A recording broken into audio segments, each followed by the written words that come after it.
Good afternoon, everyone. Good afternoon. Call the meeting to order, and we will ask for the land acknowledgement. I'd like to begin by acknowledging that we are here today on Treaty 4 land. Our school division also has land in Treaty 2. Treaty 4 is a traditional land territory of the Cree, Dakota, Nakota, Saulteaux, and Métis Nation.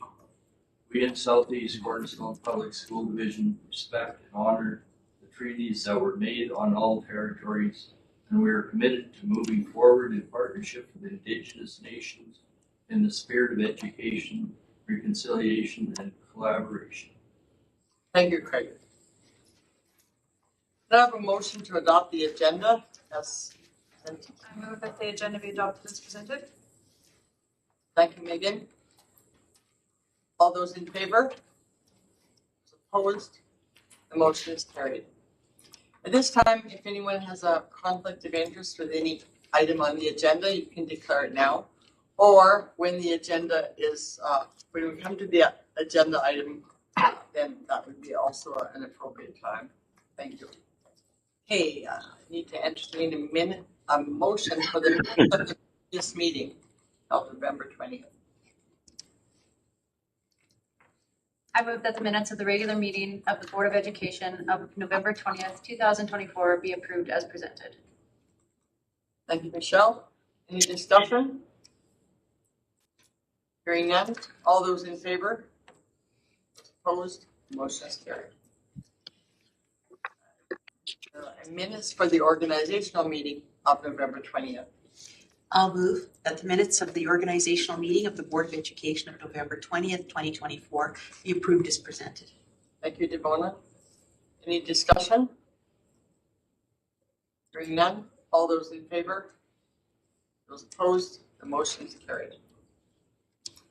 This time, we have time for discussions roundtable. If anyone's got anything to tell us about their communities, anything exciting things happening, this is an opportunity.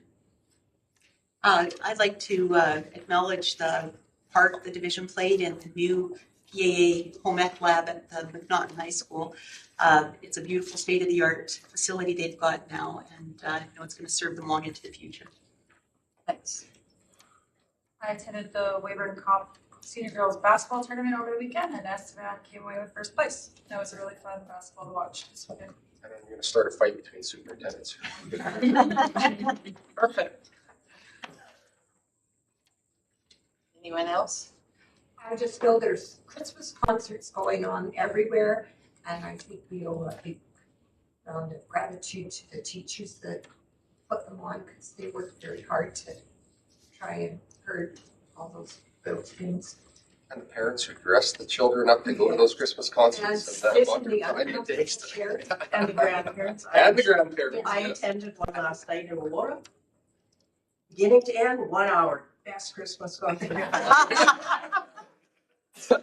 Lionel had a fundraiser, I think it was for the grad class, and supper, and then the concert was for Monday night. But I had tickets. I went and got tickets, but our road was so bad that it took us 45 minutes to get from our house to the highway, let alone to get to Lionel in the morning. So we just had to stay home and miss that. I hated to miss it, but it was terribly icy out there. Anything else? They're pretty proud of the new band in Lydale too. The formation of the band. Yeah. Awesome. Yeah, I really was looking forward to seeing that. Oh, and the bus drivers deserve a round of gratitude too for this weather, winter and driving and all this various. I've seen highways that are icy before, but not in this time of year. Usually the rain comes in April or something and freezes, but this time it's going to be a long time here. It's going to be a long winter. Well, I guess we need to be grateful for having such a nice October and November. So now we're paying the price. Okay, so are we ready? We'll move on to the 6.1. That would be Brian to do his IS board presentation.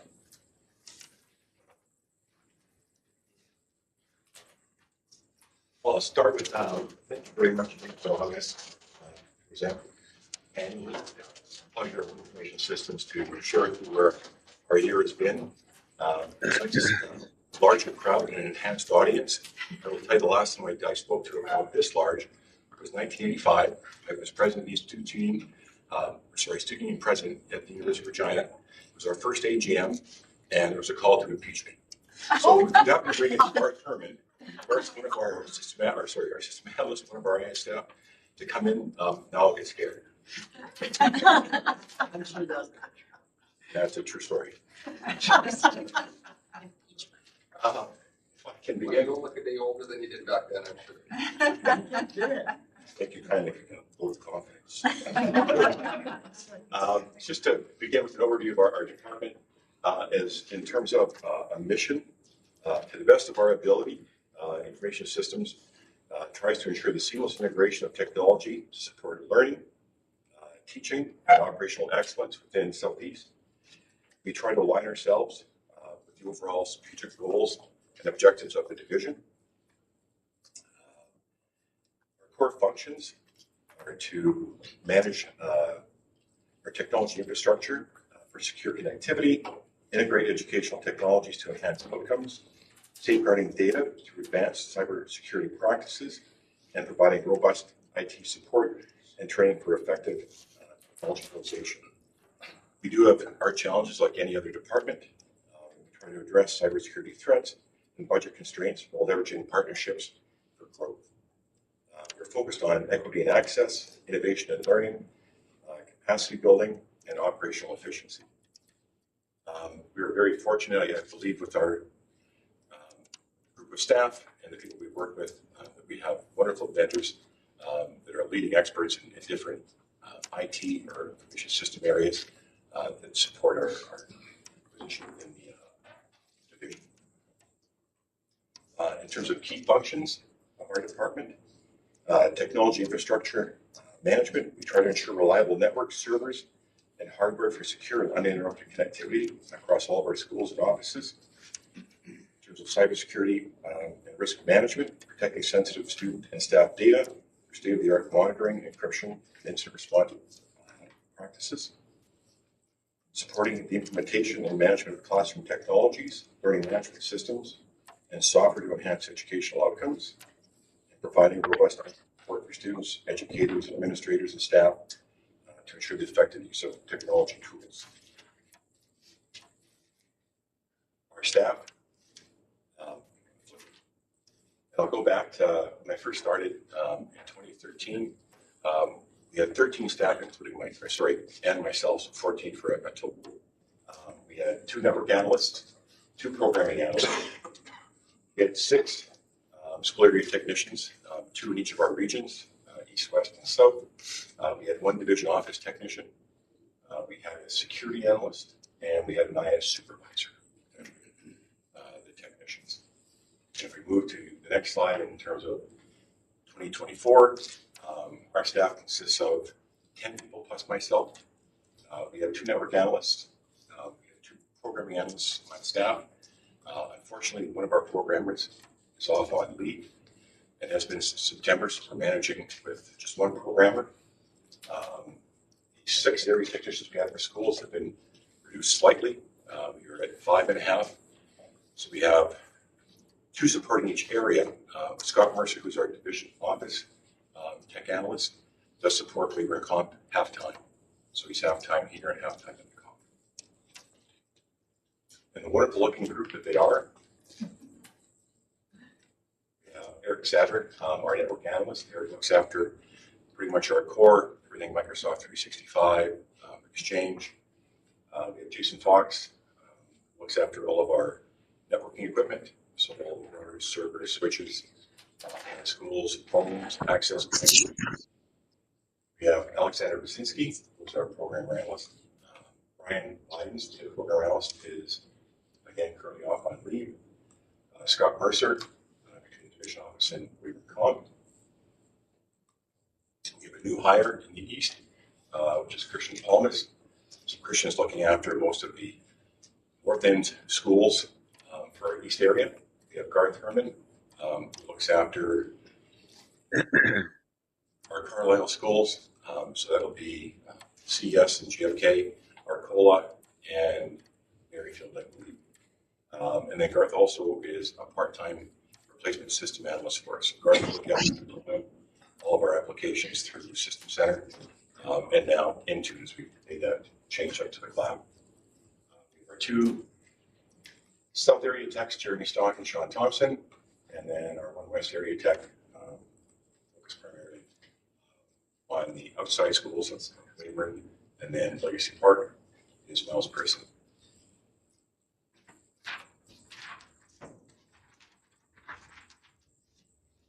In terms of professional development and support initiatives, ongoing PD, so we have continuous training sessions for our information staff focusing on platforms to support programming development, networking, cloud computing, and cybersecurity.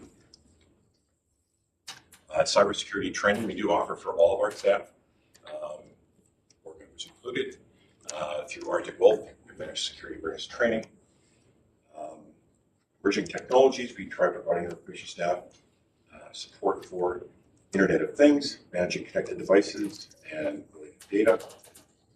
Edge computing, understand the development of centralized or decentralized computing frameworks, and certifications as they go through for their PD where they can get certified. Encourage them to get those as well.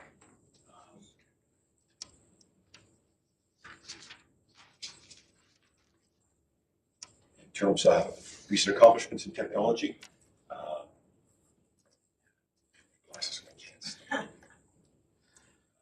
integration of security services. Our enhanced cybersecurity measures include partnership with Arctic Wolf. They look after our MDR, managed detection and response, MR, which is managed risk, and MSAT, which is managed security awareness training. We're working with Sentinel-1, which does our endpoint detection response.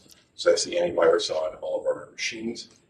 And then they also assisted us in the mobile world.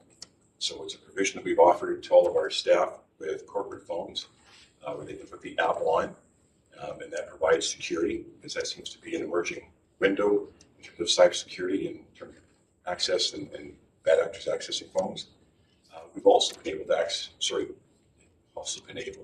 to offer that to all of our teaching staff and ancillary staff. So the email has gone out to everybody in the division, and board members should be aware of that as well.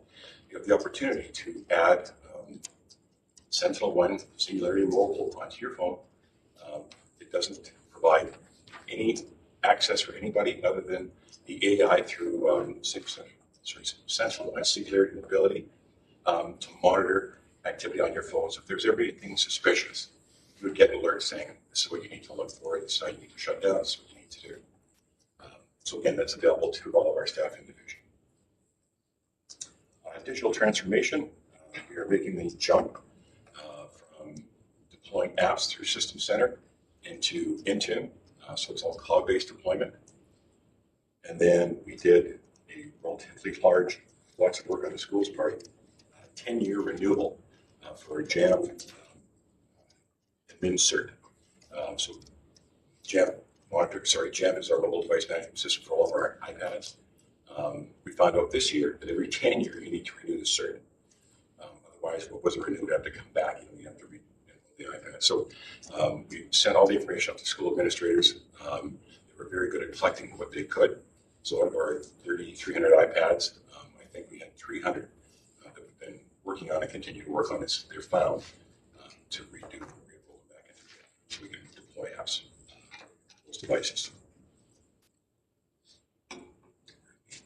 Infrastructure upgrades. So we try to ensure network stability for our firewall, our school upgrades. 2024 was Alameda, Caryville, Gladmore, Lindale, Oxbow, Pangman, Redbridge, Wokenville, Wapella, and Yellowgrass. We did add Pheasant Rump to our division technology services. So Garth, our staff also supports Pheasant Rump now in terms of all of their tech needs. And then school routers, switches, and access points. We are partway through the upgrades this year, which include, and not on the list, Arcola, Carlisle, that's Vancon, GF Kells, and to say all the iPads are done thus far and back out deployed in schools. And our staff have coordinated with all the school administrators to develop the Windows devices.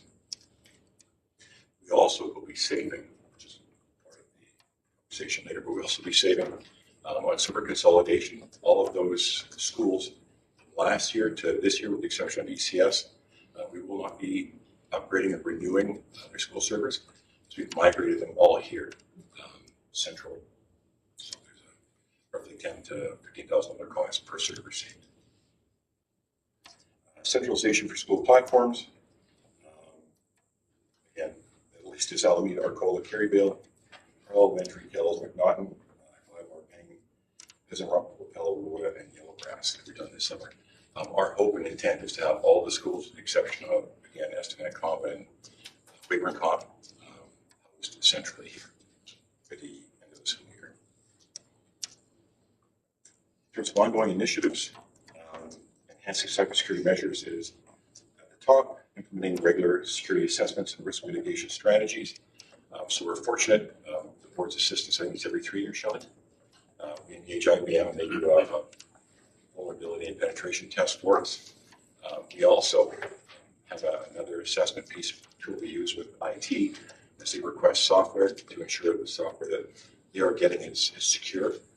So we partner with Security Scorecard, which does kind of an outside assessment of any holes the software companies may have, but we also found we could actually run that on ourselves as well. So to coincide with the 3-year vulnerability penetration test that IBM does, we run that monthly and try to patch any holes as they're found. Strengthening incident response protocols and threat monitoring, adhering to NIST best practices, aligning department policies, procedures, framework, and guidelines for cybersecurity. In terms of sustainable technologies, implement policies for sustainable IT. So cloud service focused on carbon neutrality. We try to find vendors who are moving to the cloud and getting away from our own technology that become carbon neutral. E-waste recycling program. Again, as part of a board policy, all of our technology that isn't used in schools. And we've been fortunate in terms of when I first came, all of our technology did an upgrade. The old stuff would go out and the new stuff would stay in. The old stuff that still works. It's left in the schools. It has been probably for about the last 10 years. So schools are allowed to keep legacy equipment in their schools as long as it functions. We don't support hard release for those pieces of equipment because they're well off warranty and past their prime. But we do support them in any other fashion for software upgrades, things like that. Security plans. So all of our equipment that schools don't want will go to students. What students don't want gets collected back here, and then we push that back out to a company out of Calgary called ERA, Environment Recycling Association. So they collect it, refurbish it, and they'll donate it to third world countries, to food shelters, to people. So it's an extremely good program. And then, as we talked about, optimized data centers through virtualization and server consolidation. So we can also school service if we're physical at one time, it costs money. It created a carbon footprint, come back to our office, and through our one central system that we have here, we can have PMs on that system. They're all backed up just as we would do if they had a server as well. Advancing educational technology integration, upgrading classroom technologies to improve engagement, supporting IT direction for adaptive learning software, content creation, collaborative tools, gamification, interactive classrooms, smart boards, VR for virtual reality. I only put in OOP because I thought it was really collaborative. It's like a massive open online course for classroom. So in that sense, it's the SDLC. We still do support students within our division are taking SDLC classes. STEM and coding initiatives. Same thing, Michael. IT governance and compliance, strengthening framework to align with data security standards, ensuring compliance with provincial direction and technology operations, and again, developing strong working relationships with CNET, who monitors all of our internet connectivity, SASBO, through the IT group through SASBO, and then CETA, which is kind of an offshoot that does engage not just my side of the business with SASBO, but engages all of the IT coordinators like Mike throughout the province as well.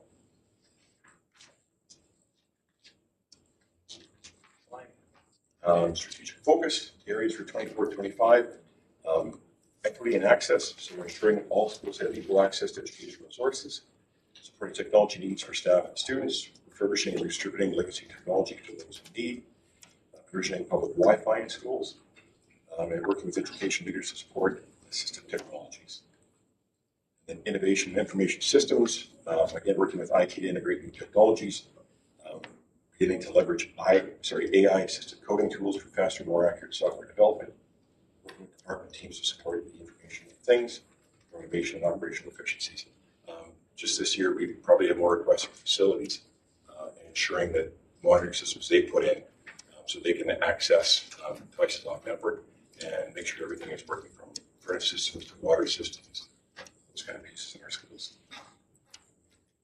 Streamlining administrative processes within our department, optimizing resource allocation and IT infrastructure, implementing data-driven decision-making, migration to cloud computing, and use of network monitoring tools. Capacity building, providing professional development for information systems staff, strengthening leadership within information systems staff as well, expanding infrastructure to support growth, providing mentoring opportunities for information systems staff, the school divisions in the province and with vendor partners. We're very fortunate, again, the collective you saw on that board, to have some very strong leadership roles within our networking programming teams. And I know engagements they have with the Regina Publics, the Northwest school divisions, living good spirit. In terms of being able to have a good collaboration back and forth and the information that our staff helped them with as well as they looked at different engagements. And then focus on new technologies to best support infrastructure improvement and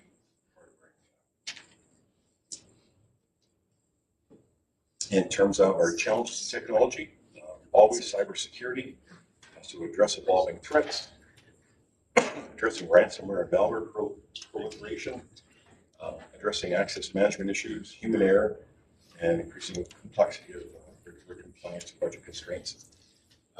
Through our testing, we do get reports back.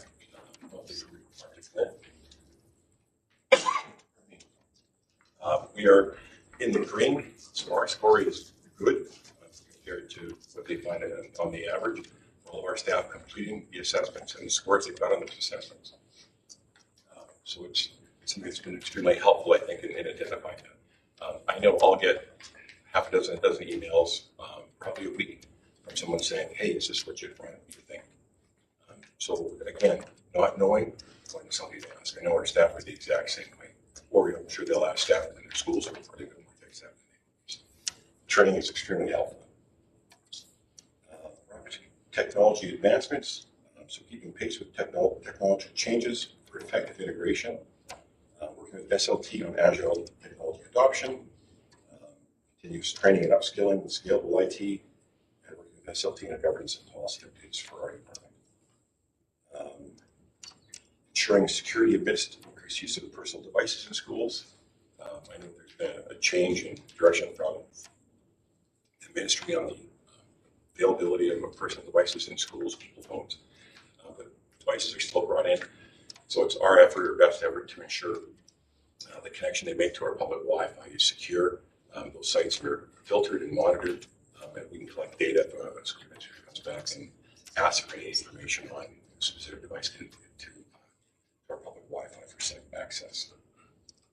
MDM software implementation, tools like Intune and Jam, secure infrastructure with zero trust and multi-factor, and compatibility application standardization for operating systems and software. Again, kind of one of the last pieces we added in this year that is complete is our zero trust with one of our vendors. And as an implied, zero trust is we don't trust anybody. And it's not to be mean. It's just the way the world of technology has changed and people have access to things they shouldn't. So again, with one of the vendors, we applied all the zero trust pieces. It's broken up into two areas. One is the internet side of access. So our staff, students are going to access the internet, or information coming back in that way. And the other that we've just completed, we've done testing at the division office. We've sent some information out to a couple of schools My feedback on as well is through private access, or zero private access.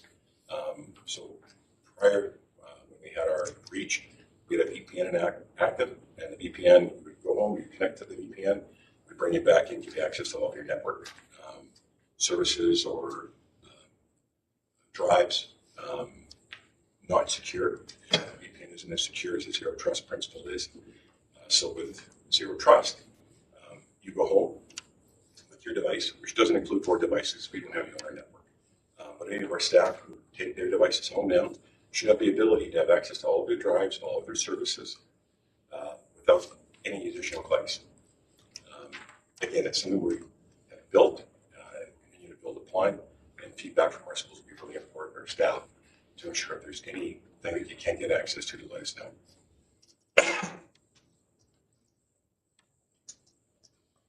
And the budget constraints, managing technology investment for financial limitations, trying to use cloud to cost optimization, IT infrastructure consolidation and virtualization, subscription license management, and open source solutions.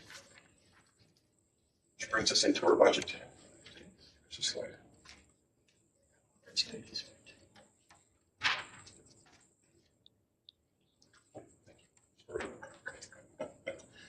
So our opportunities for technological growth include cloud computing and hybrid cloud solutions. So it's scalable, integrate on-prem and cloud resources for flexibility. Again, we try to get away from adding systems on-premise, moving those systems to the cloud. IT automation, integrating technologies to promote environmental sustainability and responsible resource usage. Automate repetitive administrative operational tasks.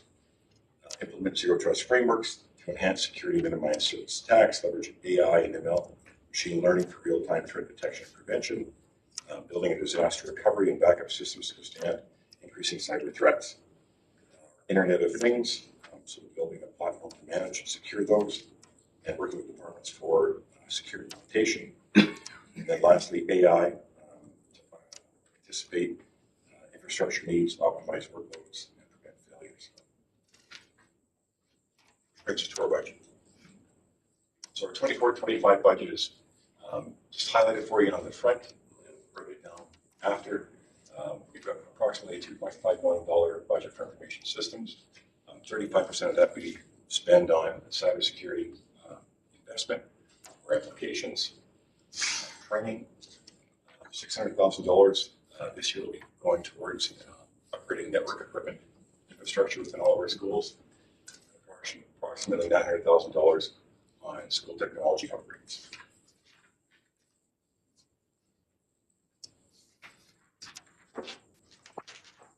And in terms of kind of specifics in areas, our school upgrades are $819,840. Mission-based licensing is $937,000 this year. Networking and wireless upgrades, $618,000. Our VoIP projects, we have 2 VoIP projects in Arcola and Stoughton, will be $100,000. And then central upgrades are $90,000. Wiring is $37,500. Consulting integrations are $35,000. Professional development, $40,000. This is a really bad example of what traffic looks like. But just to give you an overall impression of the last 10 years, kind of where we're at. And what I draw your attention to is you've got a hard copy of this, or a virtual copy of your desktops. 2015 to 2023, majority of our budget, over 40%, plus in some years, was dedicated towards school upgrades. The last 2 years, that draws into second place. The percent's around 36 and 31%. And licensing costs have increased to support some of those cybersecurity technologies in our division. And the numbers are just. So is that because of extending, did we not add one more year to the cycle of replacement of? Technology? Yeah. I think it was my first or second year here, we went from a 4-year cycle to a 5. Oh, So okay. we've had a continuous 5-year, going back to probably 2014, 15. Oh, okay. And I think probably what you see there is an increased cost of division licenses. And by division licenses, that's any of the software that's licensed. Well, I guess what I'm to seeing division in the and an top, increase in cybersecurity. yeah, on the top line is an actual real dollar decrease in school upgrades from 1.3 million down to 815,000. So There was a change. When we first came, we didn't have a really good plan on how the deployment went. It was kind of based by school. There wasn't any 1 year where we upgraded all schools. So I think it took us 2 years, 13, 14, 14, 15, to kind of centralize that budget piece. okay. Type some loose ends, because some of your schools get laptops, and some schools, other schools get desktops in their schools. So we tried to centralize that. We were focusing on putting all the eggs in kind of one basket to upgrade the school entirely. At that time, to make it fair, equitable, we chose a dollar amount per student.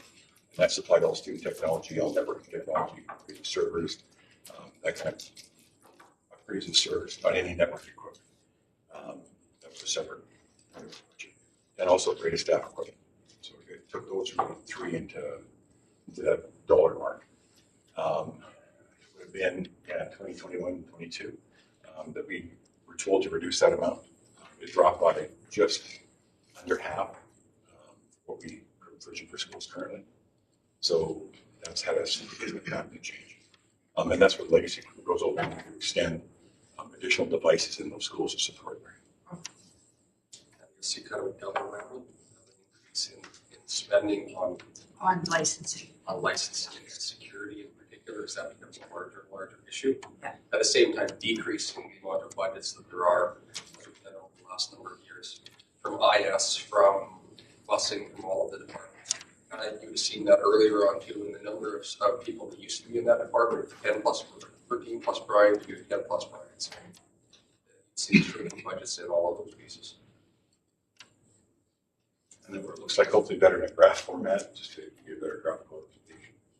Is the blue is when we were our school upgrades, and then gray would be licensing. Just graphical.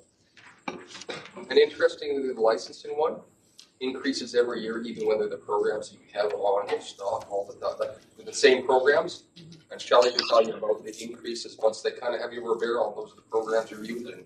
They bake in these increases every year, inflationary increases.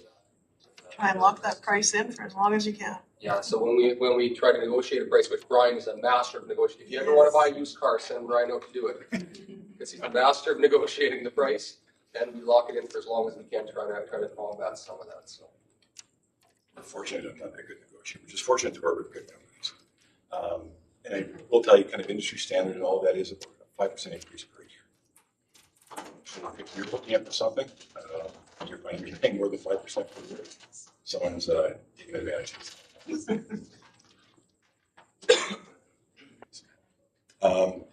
In terms of our current state of technology, network connectivity, we support our 35 schools and our ancillary offices, facilities, transportation. Our school sizes range from between 50 meg and 1 gig.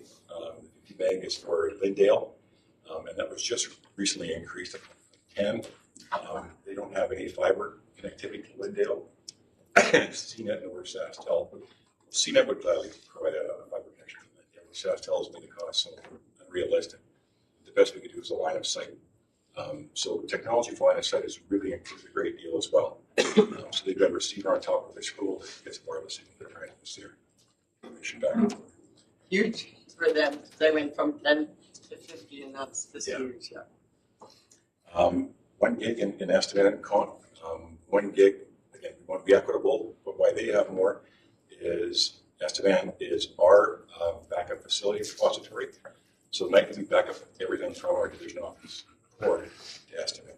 So the version that is 1 gig. And then it will also serve as a connectivity secondary head-end. So God forbid, after I'm gone, during my time here, if anything ever happened here, we could light up Estevan as our head-end, and that would funnel all our internet for the division. That's not good. Majority of our other schools have 200 meg connections, which have been increased in the last year. Weaver, Legacy, Spruce, and McNaughton, Shirley, McLeod all have 500 meg connectivity. We do a 5-year technology cycle where schools are allowed to keep legacy equipment without hardware support, and they work through those negotiations with our area superintendents to do what's best for their school. And all equipment not retained by the school donated to students for the area for recycling. In terms of network equipment, we have 37 routers in all of our schools. Those guys are up in our early learning centers. We have 4 routers at the division office, 200 switches in our schools, 16 switches at the division office, 650 access points in all of our schools, and 10 access points in our division office. Device deployment, information system supports 7,000 production and legacy laptops, desktops, 3,101 iPads, 24 school servers, and approximately 60 virtual machines, which again is just a physical server that's become virtual. So it's all stored on one big device. Cybersecurity posture. So protective measures across our schools and the division are our firewall, our managed detection response, managed risk, managed security awareness training, our endpoint detection, zero trust, DNS level security, multi-factor authentication, content filtering, email security, vulnerability and pen testing every 2 to 3 years, and then our Microsoft Patch Tuesdays. So Microsoft patches once a month on Tuesdays, so we can notify our schools to ensure all that equipment is left on overnight. That way, hopefully all the updates can go on during that time and won't interrupt anything productive during the day. Our managed detection response by Arctic Wolf provides 24/7 threat monitoring, detection, and response, offers proactive vulnerability management and regular security assessments, enhances security posture through proactive vulnerability management and risk mitigation. We meet with Arctic Wolf every 3 months to go over our security posture and for them to highlight and guide us through any improvements that need to be made. In terms of our EDR through Sentinel-1, it delivers real-time endpoint protection with autonomous threat hunting, and it's capable of isolating and neutralizing private endpoints. I think were to happen, that one system, it would just be the one system that would proliferate throughout the DNS level security with ThreatStop provides the network by blocking malicious DNS traffic, enhances web security by intercepting and stopping threats at the DNS level. And security awareness training, strengthen culture of security, ensure responsibility within the organization, conducting regular awareness training to educate staff on emerging threats and security practices. Our zero trust architecture secures access to applications, data regardless of location, ensures secure internet and cloud usage by traffic threats. And our MFA is just for all of our staff for multi-factor mitigating risks associated with unauthorized access and credential theft.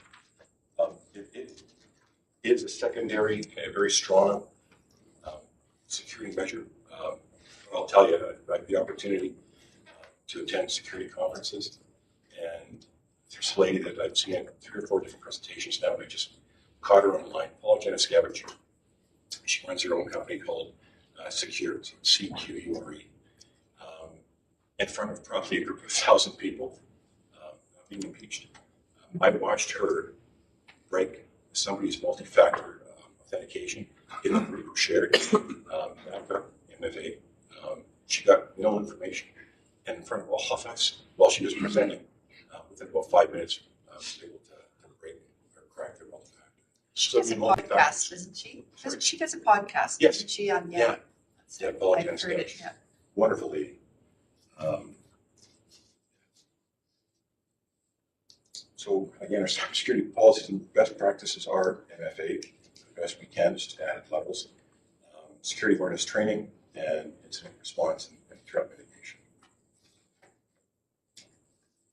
And then, almost last story, we try to support IT. We've got assistance with the SB platform integration, bus planner for transportation, school messenger, Sora, My School SASC, and then Insignia, Sora,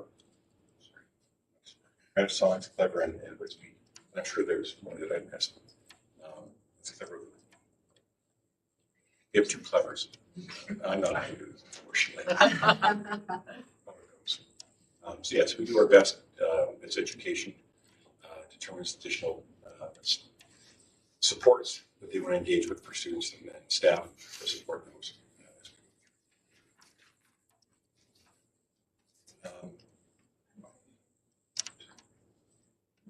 It's gonna disconnect. Why does that sometimes?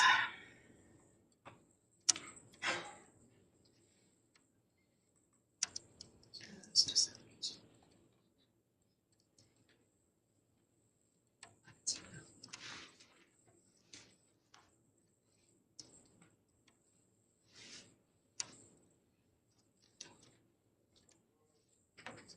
Sure. I call that irony.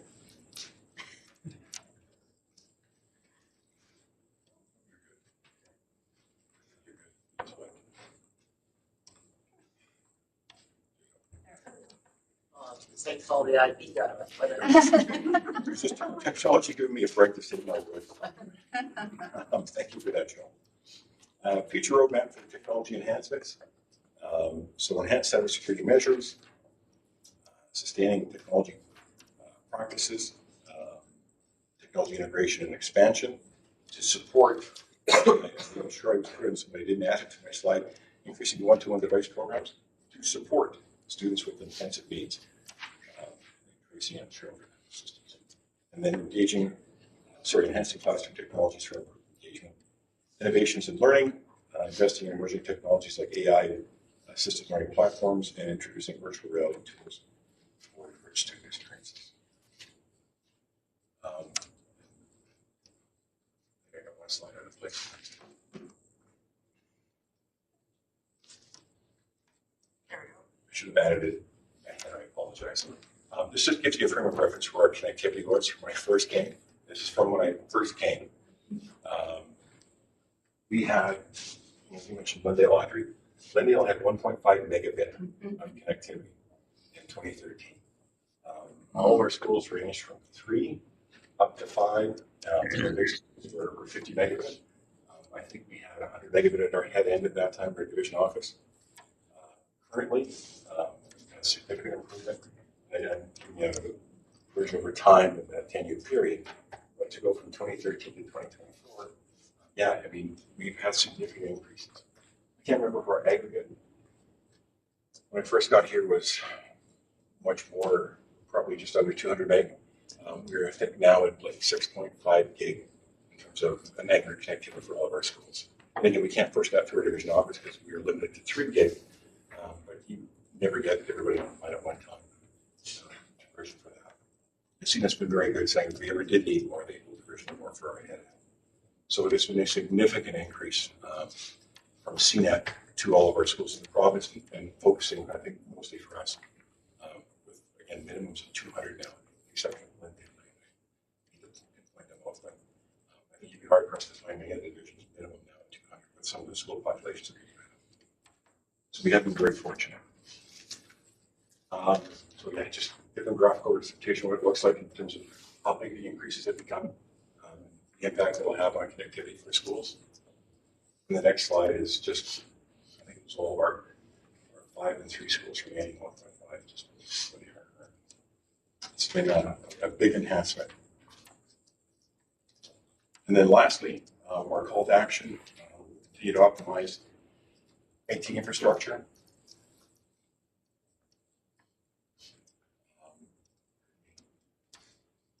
Transition legacy and on-prem solutions to cloud-based solutions, consolidate redundant software and licenses to reduce cost, and upgrade outdated equipment.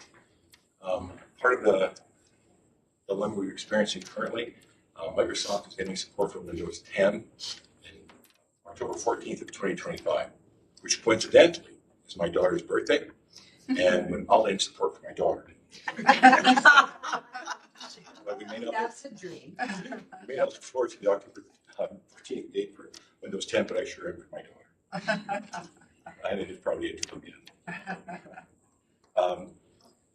So with our legacy equipment, we've done our best. I think we're at about 90% across the division of upgrading all Windows 10 to Windows 11 on devices. We have about 10% left. I know we've had some discussion with school administrators going, hey, our legacy devices are really slow now. And they're slow because at the time when we were buying equipment 5 years ago, it was a solid state disk, all electronic, spin disk. So spin disk is much slower than solid state disk. It didn't have as much RAM as they do now, and processing power. So going from Windows 10 to Windows 11 does require a lot more processing. It requires more RAM, but we move faster on a solid state disk. So we've given them the option of, by October 14th, your systems, if you want to keep the legacy pieces, need to come up from Windows 11, and they're going to be a bit slower for you, but they'll work. Or they move them from school. So most are selecting to do the updates. That's where 90% of getting all of our equipment. I did read today, so this is after I did this slide for you. Microsoft is extending security updates on Windows 10. However, it comes at a cost. In year 1, per device, it's an additional $61. In year 2, that extended support cost will go up to $122. And year 3 goes up again to $244 per device. So they're kind of telling you where it's at.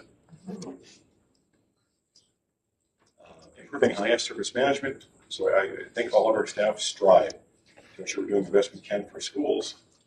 We have fresh services, our help desk, all the tickets go in now. All that system from an older system prior when I first got here. So everybody can now put in a help desk ticket. And it's routed automatically to areas and to the correct steps. If it's a network ticket, it'll go into JFox. If it's one of our Outlook pieces, it'll go right to Eric. Or if it's a tech problem at one of the schools, you can find the right technician and get routed to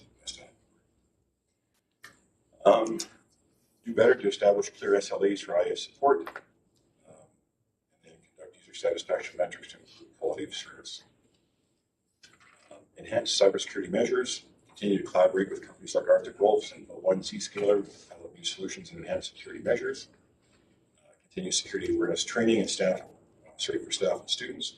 I know we only do it for our staff currently, but again, some of the feedback I've got is staff that bring that back into the classroom to share with their students. And I know staff will actually take that back to share with their spouses or people in their family. I go through the training just as everybody else does. I share with my children constantly, telling them how smart they are using technology. They need to be cautious and aware of their concern. It's their mother's side now. Regular vulnerability and penetration testing. And again, we've been fortunate to partner with IBM on that. We probably work with one of the best cybersecurity experts IBM has across Canada. When we go through this, it's extremely detailed in terms of helping support us and giving us solutions and working through those solutions with us to tighten up our security measures. And then data management and analytics. Training IS staff on data visualization tools like Power BI, so trying to engage with the new technologies. Power BI for programming, I know Alexander's become quite accustomed with and trained on now, so we can provide those capabilities back to Southeast. Set up a data governance framework to ensure quality and compliance. And then lastly, digital transformation, piloting AI-driven tools for automation, and exploring IoT solutions to optimize operations. I spoke way too much. I apologize. Thank you, Brian. Any questions? Any questions for Brian? Thanks, Brian. Thanks so very much. That was a great presentation. Thank you. So maybe I'll have a motion Okay. up there. Yeah. Like relocate everything. Yeah. Okay, we'd be now looking for a motion to approve Brian's report. I will move that the board acknowledge receipt of the information systems report presented by Brian Walensky, Manager of Information Systems, which focused on an overview of the Information Systems Department and future initiatives for the division. Thanks, Tammy. Heard the motion? All those in favor? Those opposed?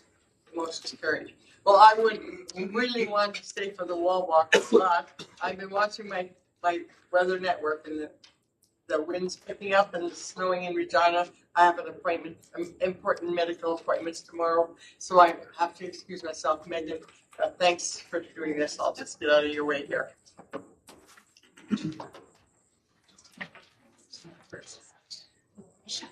Norm, while we're waiting, would you mind muting your mic? Not this time.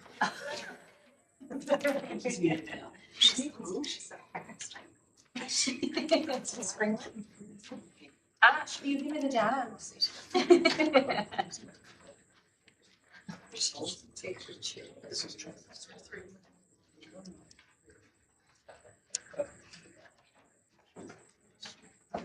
Excellent. So we got a lot of visitors today, I'm gonna which get is ready. very exciting. Yes, I'm really disappointed, but you have to run, sorry. That'll help calm a couple superintendents' nerves, apparently, Audrey, though. Yeah. I'm so scary outright. I'm so scared. I gotta take my glasses. I'm gonna do that or put it in back. Sure. Sorry for the interruptions here. So good on her. Megan, do you need your? I should be okay. I have a full battery. Should be okay. I didn't think your mouth was that. Nope, I have one in there.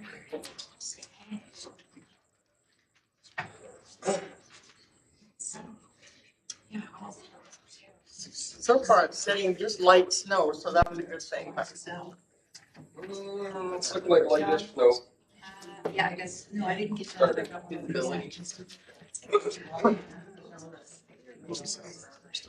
My first is so cold. She was been one of my first. All right, I'll just wheel away. I'll just wheel away into the. Merry Christmas. Merry Christmas.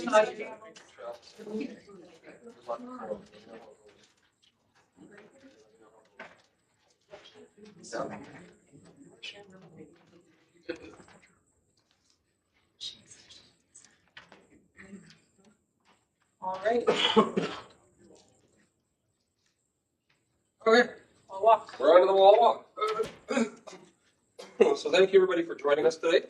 You'll see some different data presented up here than we've had previously over the last number of years. It's the same data that we used to compile this, but Aaron and I happened to be at a ministry meeting where they had the data presented in a different way, where they were looking at comparisons around things like attendance versus grad rates, reading levels versus graduation rates, and a few of the different pieces like that. So we asked Dion, hey, can you come up with some of these pieces that, and like she always does, she amazingly just waves her magic wand and poof, the data appears on the wall. So it tells an interesting story, a little bit different story than we've heard before. Some of the stuff that reinforced the things we already knew a little bit.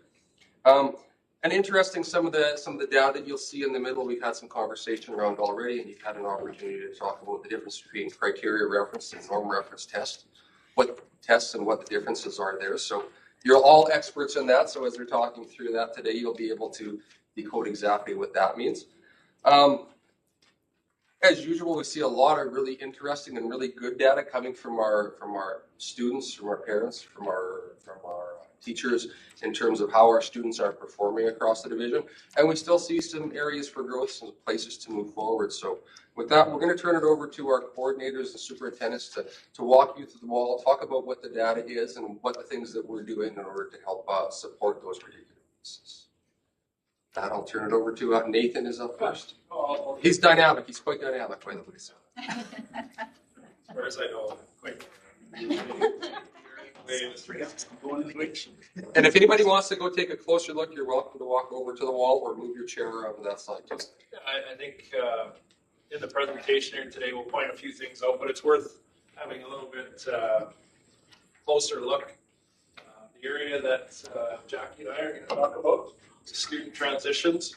A lot of the data that is produced around there, although focus on student transitions is into school, throughout school, and transitioning out of school. A a lot of our information is around graduation and credit attainment. So that's what a lot of these graphs are about. The first section here, we've got information from the Our School survey. So student feedback around finishing school and what they might do after school is what our first three graphs are. All of our measures there are right around that provincial average. Remember our orange line and the average line is listed there from the provincial data set.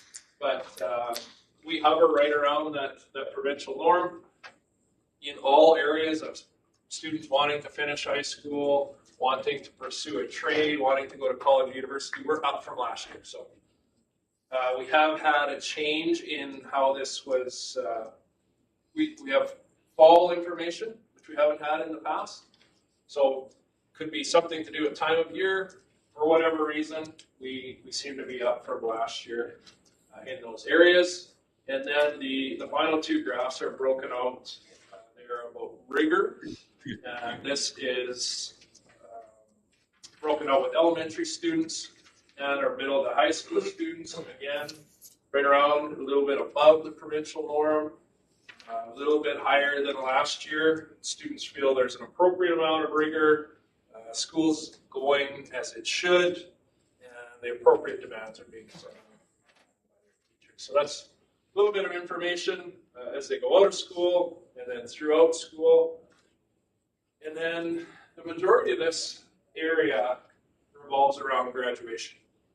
So our top three charts here basically are Southeast Cornerstone grad rates year over year.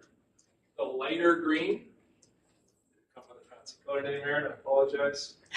Are on-time, Lime green. lime green, on-time graduation rates, meaning starting in grade 10, you have 3 years to graduate. And then we also look at the extended time grad rates year over year, meaning once you start grade 10, defined as getting 2 marks submitted to the ministry in grade 10, and I'll talk about that a little bit more. But 2 marks submitted, whether you passed or failed, you start your clock ticking. So extended time rates are 5 years to get through and be a graduate.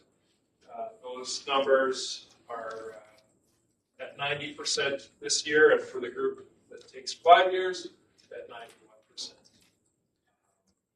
Up from 87, so about a 4% increase of students that stuck with it and still graduated.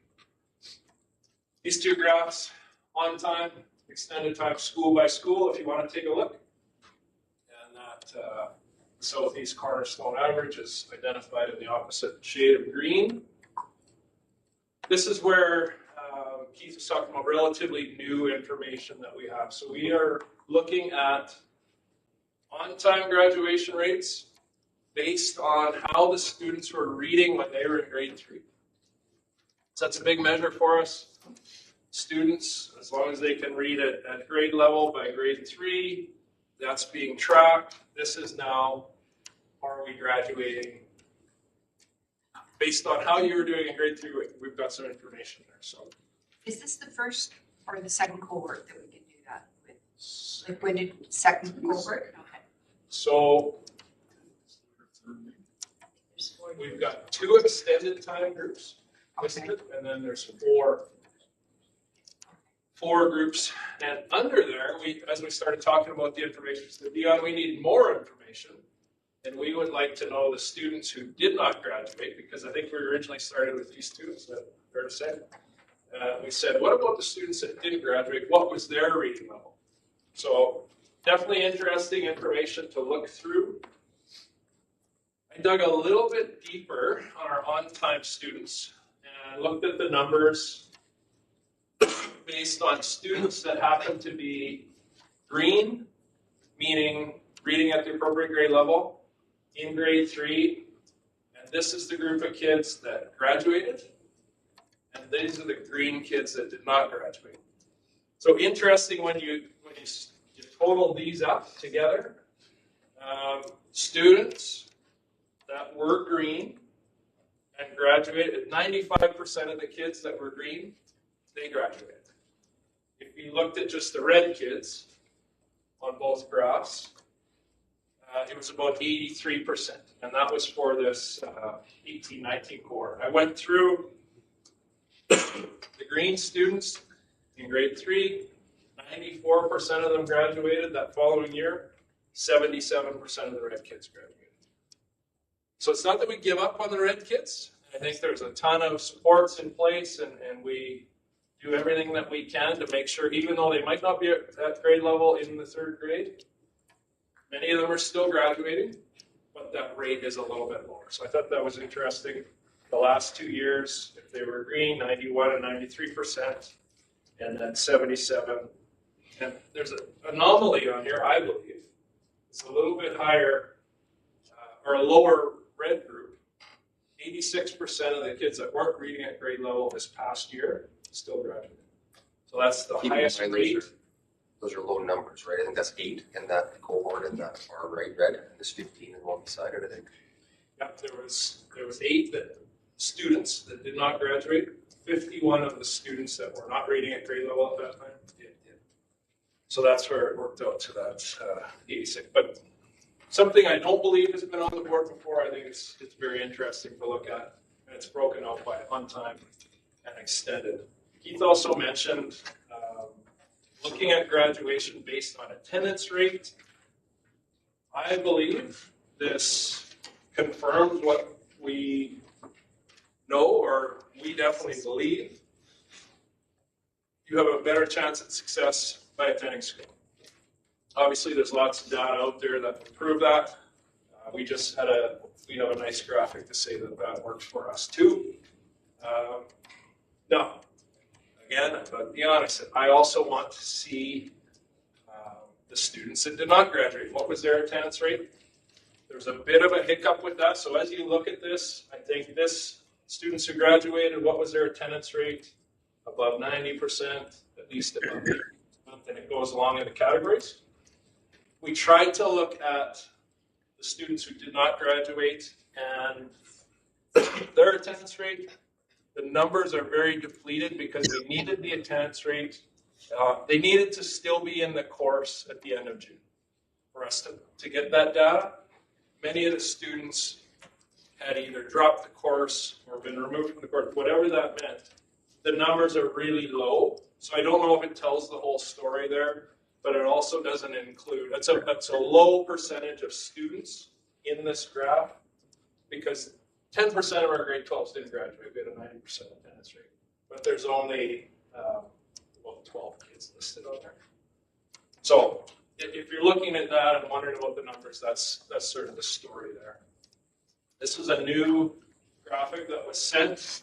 I did a bit of complaining about the title. I got over it.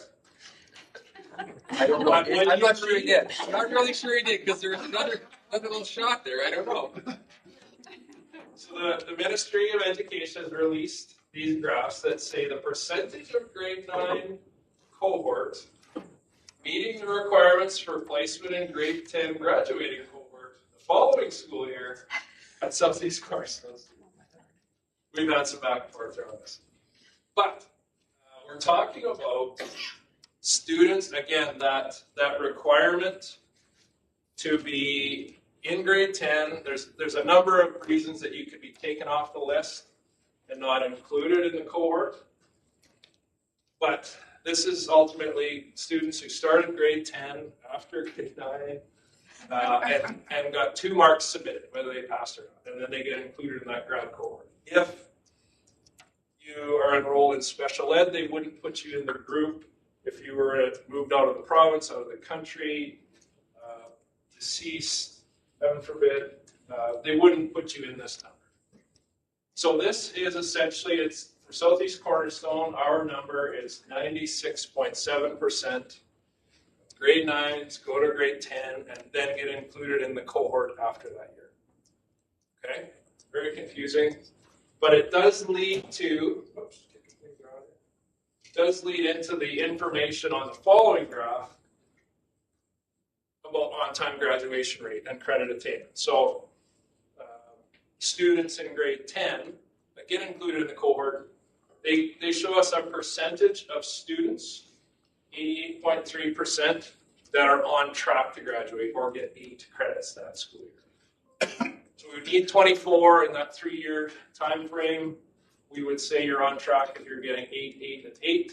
Typically, which the last graph I haven't talked about, you get more in grade 10. Most kids will try to get 10 credits in 10 and then maybe a little less in 11 and 12. And that's outlined here as credit attainment by grade. But this tells us however many students or percentage of students that are on track after the grade 10 year. There is a note, if you're looking very closely, that this 88.3 is really a percentage of, it's actually 90, where does it say? Well, that is 90.9% of our kids are on track because we lost 3.3% up here. They didn't start. So there is some very interesting graphs.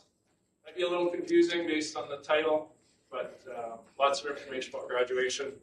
I appreciate the tracking of we know the grade 3 information. How do those kids do? Now we can take a closer look at that. And then I think this just confirms their attendance. Attendance is important, of course, and these are the rates of those that are graduating. Questions about mostly graduation? Before we Back jump- to the early years. Before we jump into the next one, I just want to try one more time. Norm, can you hear me? Norm, are you there? Norm? Okay, worth a try. Go ahead. Right. Transitions again, but from the perspective of the early years. We know from current research that positive transitions in the early years can impact all the way through the school career. So these transitions are important as well. So this first graph here shows us quarter over quarter the work that our early learning coaches are doing. And I wanted to point out, in particular, this golden bar here.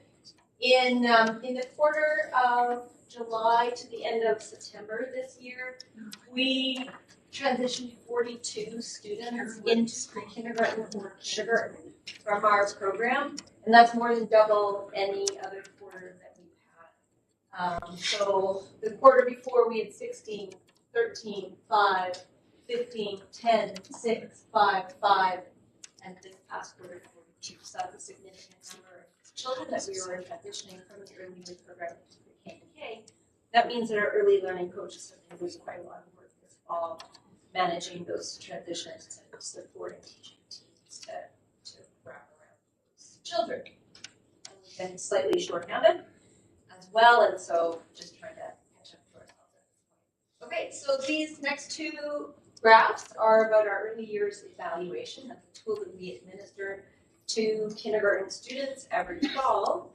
And it helps us to see which children will need support learning to read at grade level by the time they reach grade 3. So you can see how all of these transition graphs are related. So right here we have all of the schools, and the top bar here is Southeast Cornerstone. This top bar is the same as this bar here. So you can see year over year in the fall how our kids have come into Southeast Cornerstone. So right now, 60% of our kindergarten students are have Tier 1 skills. They come with Tier 1 skills. 25% of those are needing Tier 2 supports, and 15, I should put my readers on, they're on my head for a reason. 15% of them require Tier 3 supports. So in comparison to previous years, we're kind of middle of the road, nothing really out of the ordinary to report. Any questions about? So when we look at that in particular, when we look at that section, and you talk about the first part that Nathan talked about isn't anything that's shocks us. When kids read at grade level and they attend, they graduate. But what that does reinforce is these pieces down here in terms of attendance and reading are even more important in terms of making sure that students are successful. Sorry. Which which brings us into our star data that Catherine will speak to. I think we took over these. I know. Dion has a stool. It's easy to fit in. She does have a stool. So we'll start with start early literacy. And the first thing I want to point out is it's by fall spring. So here's 2021 fall spring. 21-22, we only completed the fall stream. So please don't compare this to this and think that, ooh, there's no growth. This is 1 year, and simply because we started here and then we continued here with the same thing. In this year, we decided, let's do the STAR early literacy in the fall and do the STAR reading for grade 1 in the spring. And then we realized that wasn't a good idea, so we switched back. So hence why there's only fall data we can't compare to spring. So then this is the next year, this is last year, and then this is fall this year. So when we look, you can see grade growth, you don't really know it. Grade growth, and then this is where we are. So, and the important thing too is to look at how the red is drastically going down. So not only the green, which is wonderful, but that red. So that's very important for us to look at and look at how we're doing that. And that's for grade 1. So, and again, you did hear norms and stuff have changed. So we don't know for sure because this isn't that far off of last year. So we may be okay there as well. So the next ones are the STAR CBM, and that's the 1 minute reading fluency that we look at. And there's significant growth in all of those. This one is year over year. So this is grade 2, the fall stream each year. And you can see they're there's a little bit of a dip, and then this year we're a little bit stronger in our fall stream. For grade 3, this is the fall stream. Again, up and down a little bit here. But when you look at historical, so you look at the year they started kindergarten, and if I look that one up, this is grade 1, when they were in grade 1, and then now they're in grade 2 this year. So from winter to spring, because grade 1 doesn't do the 1 minute reading fluency in the fall because that'd be very difficult. In September to do everything after 1 week of school. So we only do it in the winter and spring. Great growth, you can definitely see that. This year, now when they're in grade 2, this is where they are in the fall. So we're here, there's no red. When you're in grade 1, you can't be in the red. There's only grade 1 grade level, right? So hence why there is no red. And then here's where we are. This was grade 3, this is when they were grade 1, 2022. So great growth. This was last year when they were in grade 2. So fall, winter, spring. And then here we are with their screen in the fall. So you can see the great growth. So here you might say, well, that's just every grade 2. This is the cohort, and you can see definite growth. Really strong. Really, really strong. So then we come to attendance related to reading levels. And this again is new data that we're looking at. This is data that got sent back to us from the ministry. So this is what we've put up. And we have the dark blue is equal to or greater than 90%. So they were there, what we're expecting them. Light blue, less than 90% attendance. So this is grade 1 last year, and then this is the province. So you can see we're a little bit lower than the province in grade 1. Grade 2, same thing, 90. We're starting to get a little bit better than the province. And then grade 3, we are a lot better than the province. Now the one thing I do want to point out is here's grade 1. So this was 22, 23. No, let me correct that. I have this written down so I won't mix it up. So when we went from grade 1 in 22, 23 to grade 2, 23, 24, they went from 62 to 74. So even though it may look like, okay, we're not doing here, but we went from 62 to 74.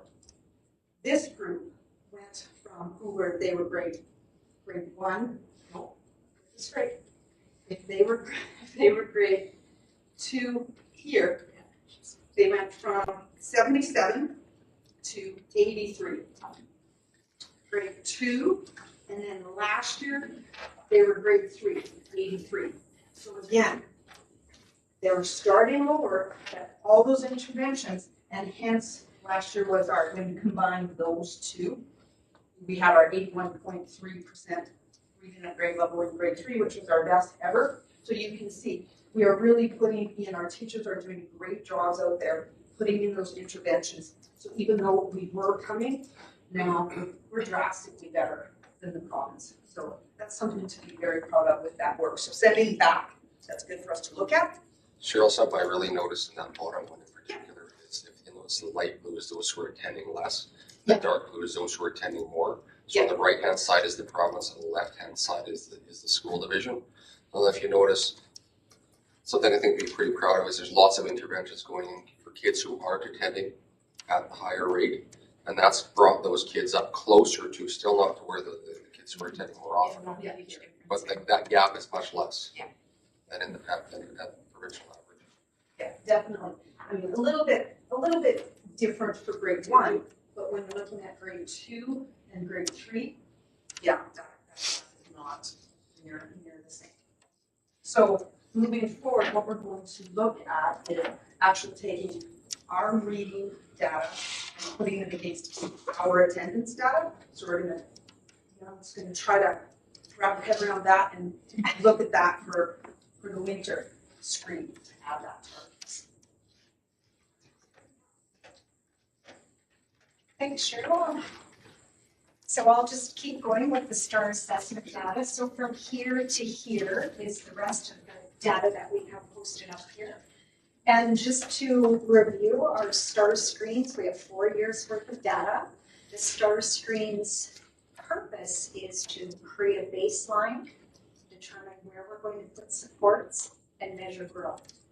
So that's the important pieces when we look at that. And I know you talked this morning already about the fact that STAR assessment changed their norms. The average has been changed. So back to, we look to see where there's growth, where there's not, dig into that. So it's about the starting point now. So we're doing the screens again 3 times this year, and each time we'll look to see where the growth is, where we need supports. So up here we pulled an example. This is grade 9 over the past 4 years, spring, fall to spring, fall to spring, fall to spring. And if you remember, we talked a lot about those middle years not doing a lot of growing. But the norms, the averages were looked at just again and redone. So you can see, wow, our grade 9s have really grown. Well, they really haven't. It's just that's how it's presented now. So that's why we focus on the growth. Look at where we start, where we need to put our supports and all of those pieces. So here we have the reading comprehension graphs, okay? So this side and this side is the same data. It's just this is year over year, and this is historical, like following the cohorts or the almost cohorts. In every single one of these, this is grade 2 to 4, 5 to 7, 8 to 9, year over year. This is 3 to 5, 6 to 7, 8 to 9. There is growth in every single one. Doesn't matter where you pick. Maybe you want me to go through each one individually. Doesn't matter where you go. Fall to spring, it is consistent growth. And that's what we want. Okay. Over here on this side, now these are the benchmarks. These are the norm referenced. This instructional piece was set against a criteria, a standard. Okay, so this is, to me, one of the most important pieces, reading comprehension against a standard. Okay, over here are the benchmarks. The top 4, Cheryl already mentioned what that was, the CPM, that's the 1-minute oral reading fluency, which I do think we spend a lot of time and focus on, especially grade 1 to 3. Maybe not as much 4 to 6 in what we noticed here. Again, this is grade 2, 3, 4, 6, and this is year over year. This is historical 2 to 4, 5 to 6, so same data. What we noticed is there is exceptional growth in grade 2 to 3, but there's no growth maybe a little regression in our oral fluency from grades 4 to 6. So that's something we really need to dig into, and we had some brief discussions over this, and that I don't think there's as much attention paid to that particular piece. There is a curricular outcome that clearly reflects where kids should be reading in terms of words per minute. So that's something for us to revisit and dig into as a team. At our level, school levels, teacher level, etc. Okay? So down here is math. These are the math benchmarks. And so this is grade 1 to 3, 4 to 6, 7 to 9, 2 to 4, 5 to 7, 8 to 9. Set up the same way. This is year-over-year data. So it's following what the grade 1s have been each time too. So over here is the historical data following the cohorts. And there's strong, consistent growth through all of it. There were a couple of points, 21 or so with our grade 2, 3, and if you remember the last couple of years, we talked about a lack of growth grade 2, but it's just those couple little spots which were addressed, lots of interventions put into place. So in terms of continuing to correct on this data, talked about the different ways that we support, and same pieces pretty much. We have our collaborative team meetings. As superintendents, we're focusing on our school improvement plans, where we're really sitting down with our principals and going through the school scan data, which the STAR assessment is a big part. Looking at their trends, where the principal's knowledge is in those pieces so they can help guide their schoolwork. The student support team has consistently looked at STAR data with the student support teachers and the principal and the counselors as to how they put their groupings together. The teachers use this data for their class level supports and in their individual guided reading groups and all of those pieces. The other big piece that's coming up that I think will have an impact on reading everywhere is the ministry announced that there's a curriculum renewal for English language arts for grades 1, 2, and 3, which I'm betting will have more of a scope and sequence in terms of reading skills and strategies, which hopefully then will transfer to grade 4, 5, 6. So yeah, lots of pieces in place to support this work. Any questions about our STAR screens at all?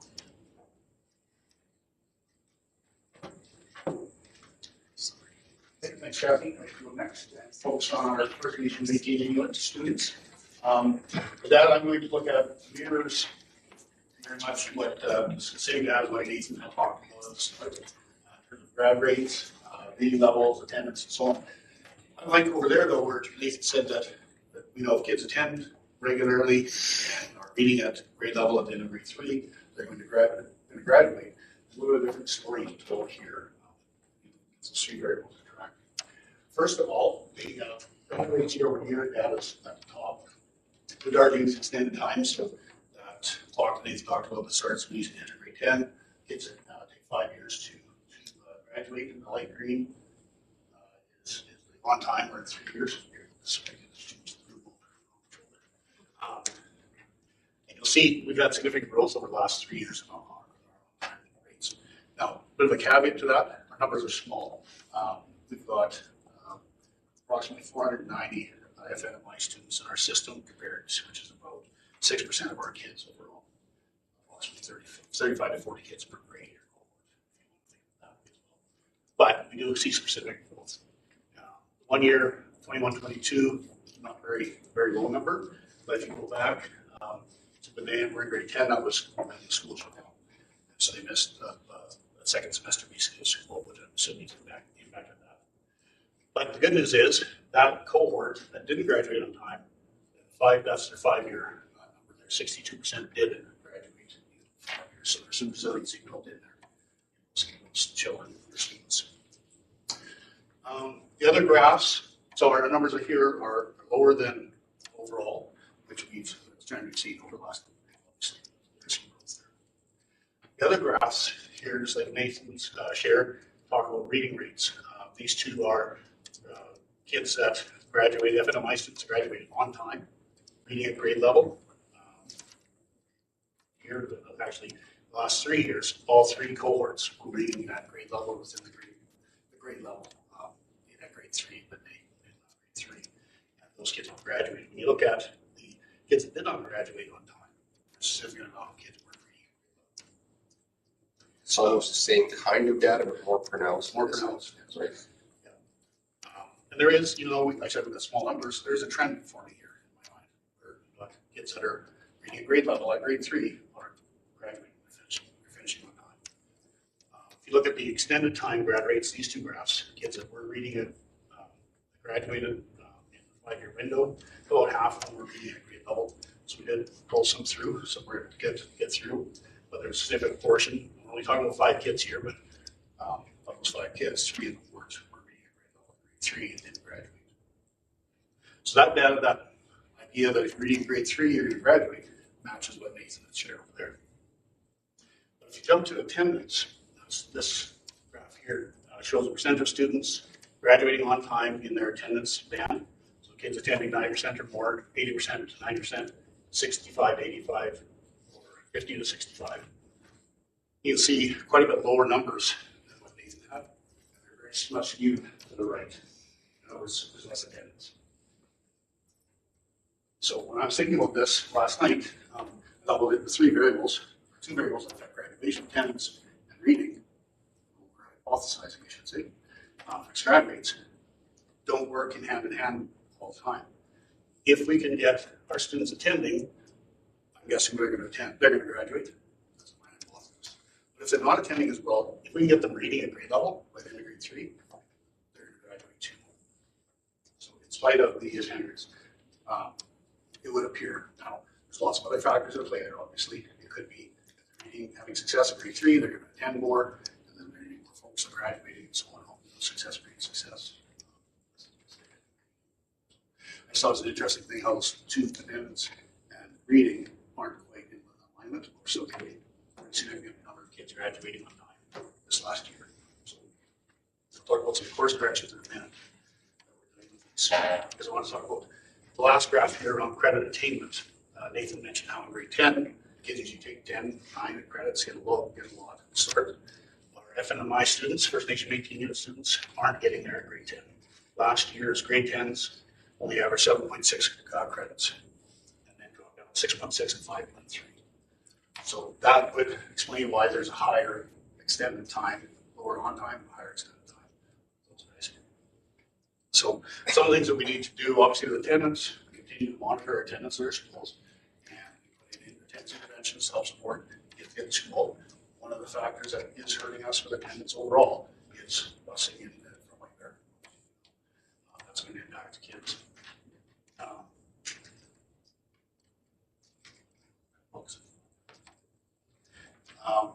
We need to continue to work with our kids to with our RTI and interventions, reading at grade level, obviously, because that helps you in things.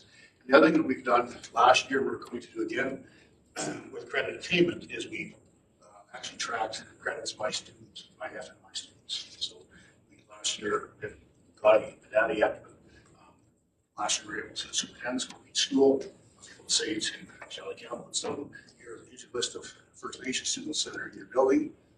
Here's where they're at for credits. What's the plan? What do they have for their graduations? So bring some awareness to those kids. It's small.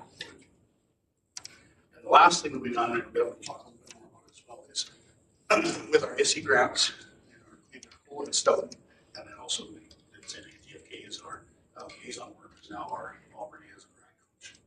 So half their time is supporting these high school kids, talking to them about credits they need for graduation, what credits they need for the programs they want to go into, giving them some experience with going off to sea, going to universities, touring some schools and so on. I know it's a group from Carlisle. Paul's took a group overnight to the University of Regina. I stayed in dorms, went to a basketball game, kind of lived a bit of university life to get that feel. So we're hoping that that program and doing those kind of things will get those kids excited about what the next step in life is.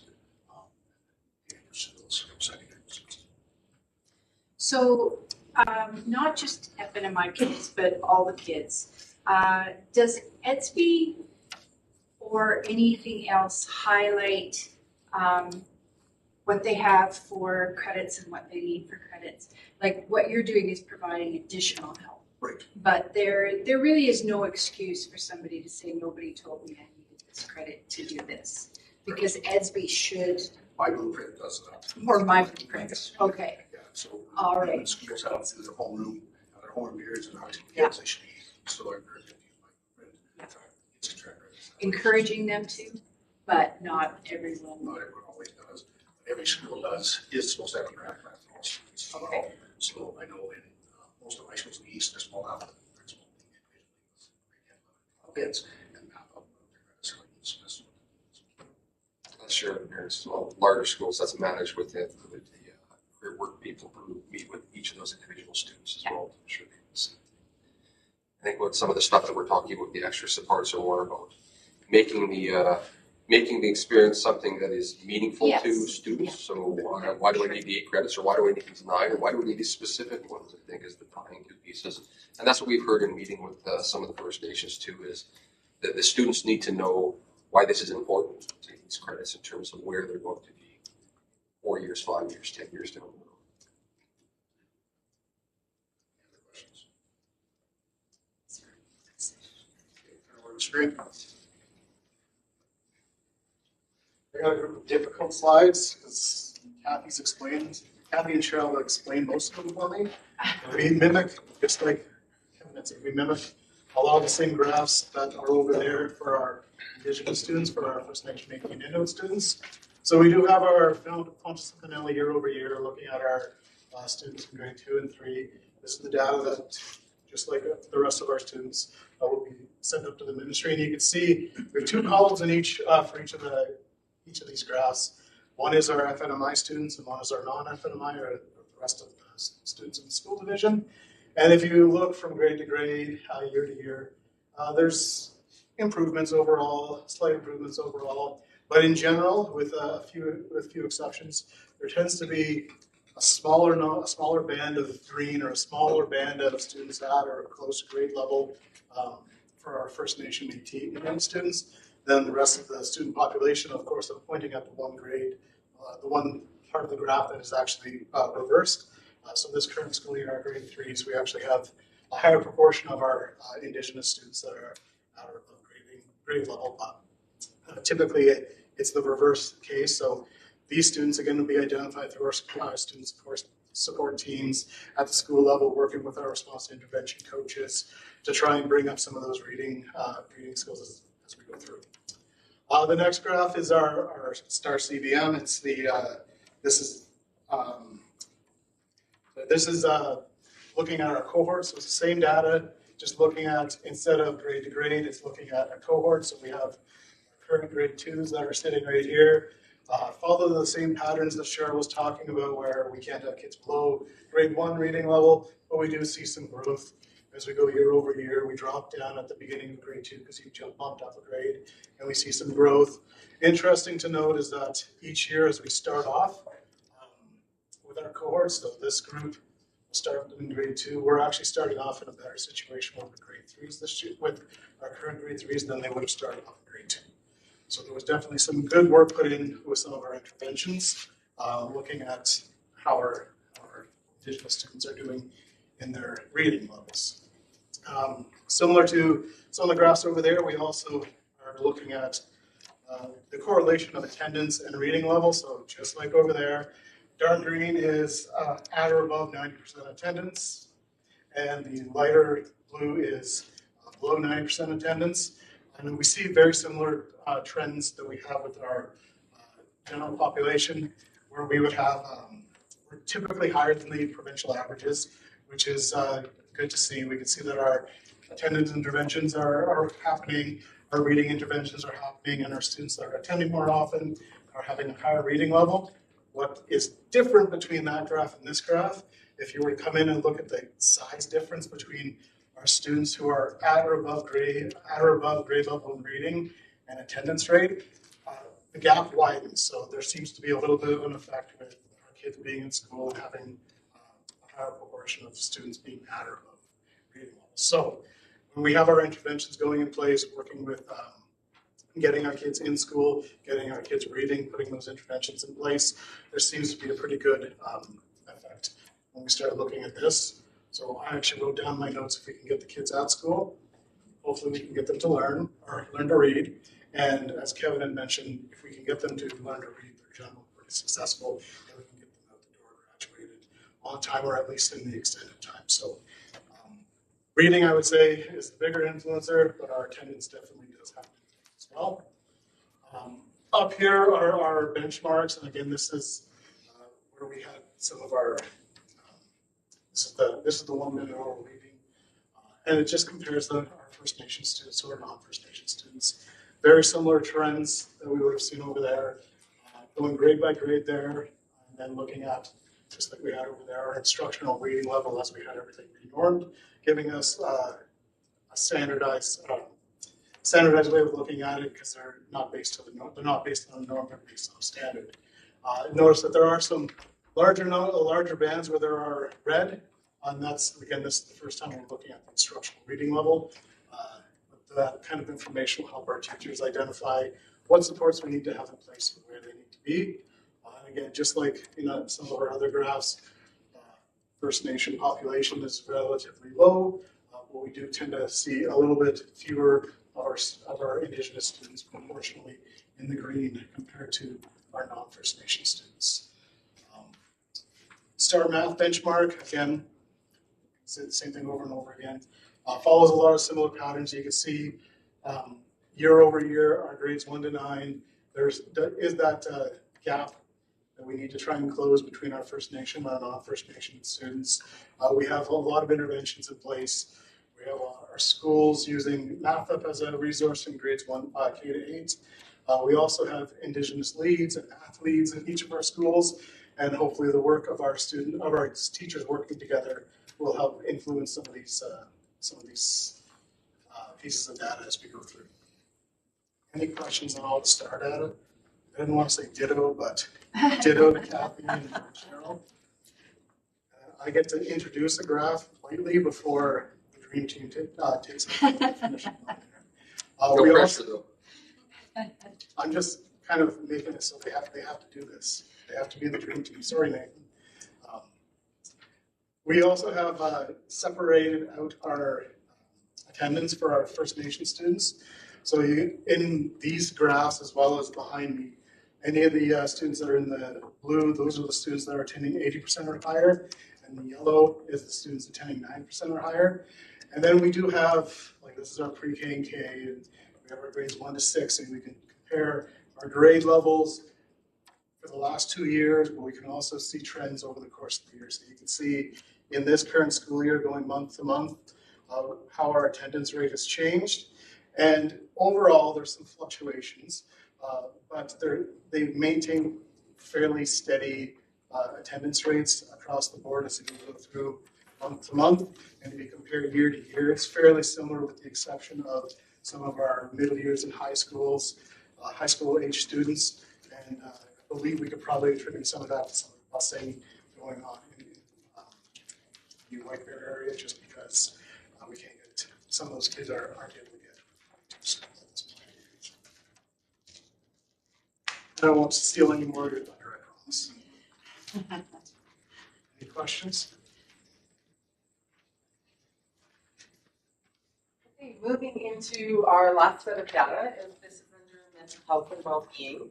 So this data is all based on our school survey results that the students completed. Something new for us this year, this was completed in the fall, where we usually complete it in the spring. So we will complete it again in the spring, and it'll be interesting to see what those data results show.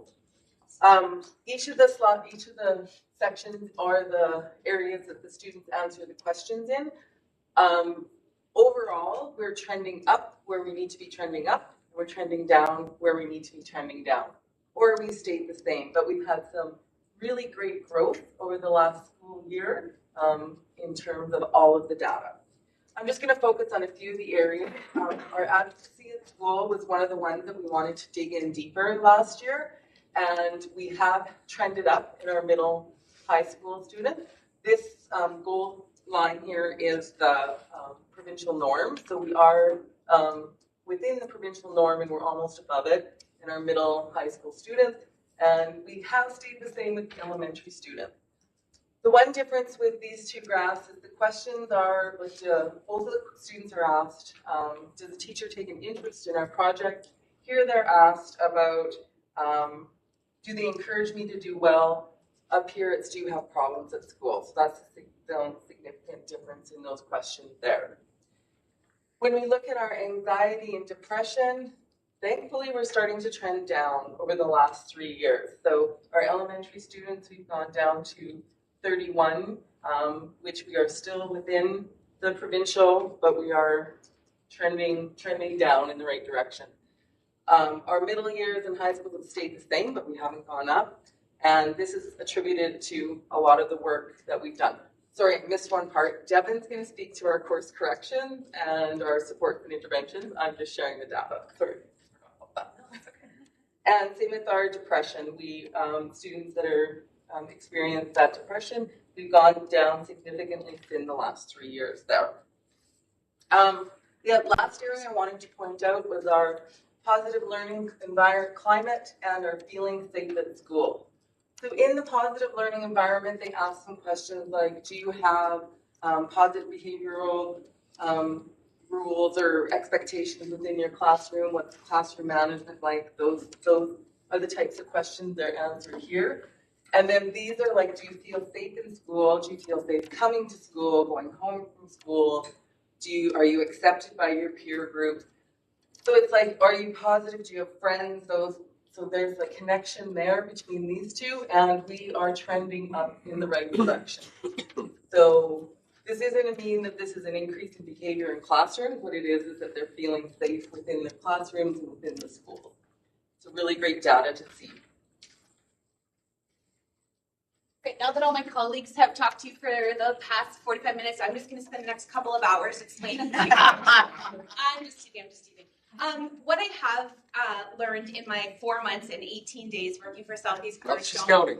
Not that I'm counting, but what I have learned is the number of vast supports that we have in place for our students to be successful, and especially successful in their mental health and well-being. That's a big push right now, we know. And yeah, if our students can read, that's great. If they're coming to school, even better. But are they happy? Are they fulfilled? And are they feeling that they are belonging at their school? To me, that's as important as the rest. Okay, so when we look at what we do, I think there's 2 bedrocks that Southeast Cornerstone kind of pins itself on in terms of mental health and well-being. The first being inclusion. We have success and achievement for every student in every school, and that not only is the mission statement, but it also bleeds through. We make sure that every student has a place in the classroom, every student has it feeling safe, every student has friends. Well, we can't ensure they have friends, but we are giving them the tools that they can to ensure that they're making friends and building those positive connections. Okay, the second bedrock I believe that we have is collaborative response. Now, collaborative response model is in its infancy in Southeast Cornerstone, but it has so prepared us to have these holistic tier 1 interventions to ensure that all of our students are exceeding their potential. Okay, so let's talk about some of those interventions that we have in place.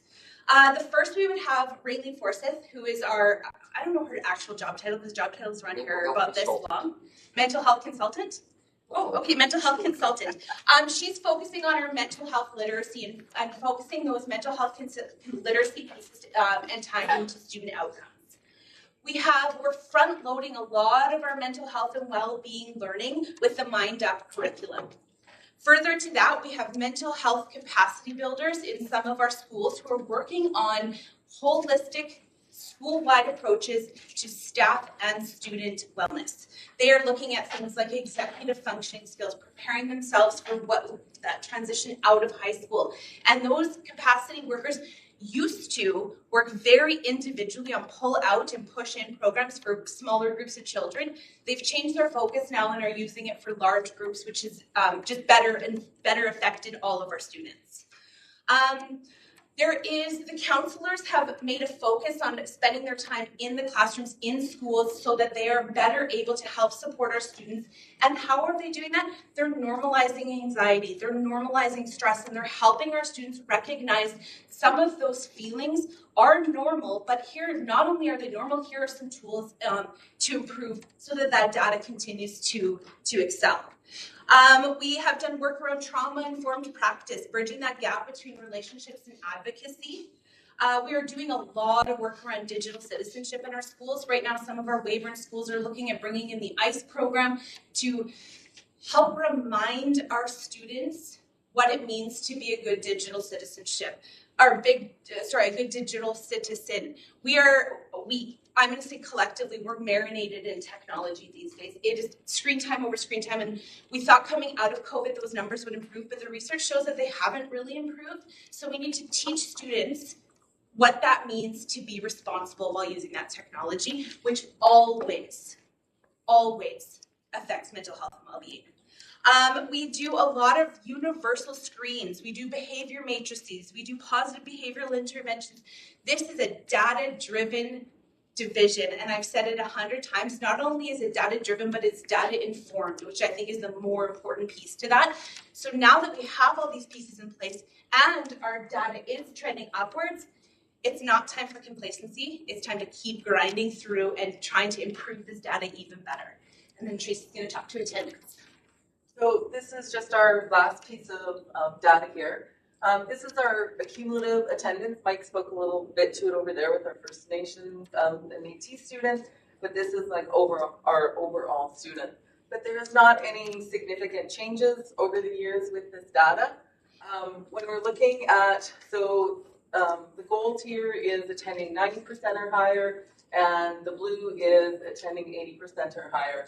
When we looked at some of this data, when we looked at our pre-K to K and our 10 to 12, there was, if I look at our 10 to 12 from last year, in September we had 74.7% attending 90%.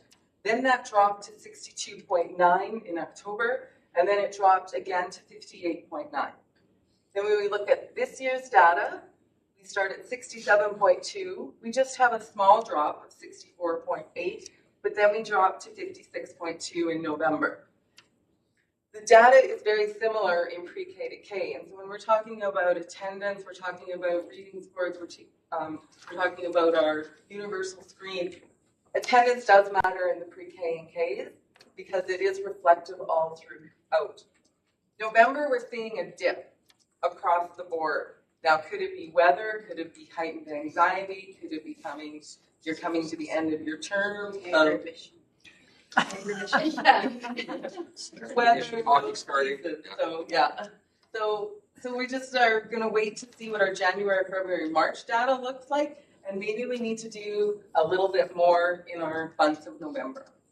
Before I jump in, I just want to say Tammy whispered agribition, and I didn't know what that was until about 3 weeks before. And I was in Gladmar, and I was talking to Chris from Gladmar, of course, and I said to him, "Your attendance is looking great." He's like, "Don't look at it next week." I said, "What do you mean?" He said, "Agribition." I said, "Okay." And I just looked at his attendance next week. Holy, it changed, like drastically changed. And I called him, I'm like, "What's wrong with your attendance?" He's like, "Don't you listen to me? I told you it's agribition." I'm like, okay. Then I learned what agribition is. So anyway. What do we do now? How do we correct this course? How do we improve? So the research tells us that anything below 90% attendance is a chronic attendance issue. So we need to work on keeping it above that 90% threshold. All right, so we have things in place the first thing that we have in place is our attendance portal. And the attendance portal is a really beautiful thing because I can look at attendance for all of my schools and see percentage that are attending, percentage in the green, percentage in the yellow, percentage in the red, and I can pull out a name and I can say to the administrator, "Megan hasn't been attending very often. Can you explain to me Megan's story?" "Yeah, Megan's had the flu for 2 weeks. She's been really sick. That's why her attendance has changed." Perfect. Or Johnny had some home issues and has been, and had to go spend some time with grandma and is coming back to us or whatever. But what it does is it tells a story. Rather than having students with numbers and ensuring that we want a story behind all of this, we want to be able to explain this so we can understand it so we can put interventions in place. It's all about putting those interventions in place to improve that attendance past that 90% threshold. The last piece I want to talk about, and Kevin touched on it earlier, is our grad coach program.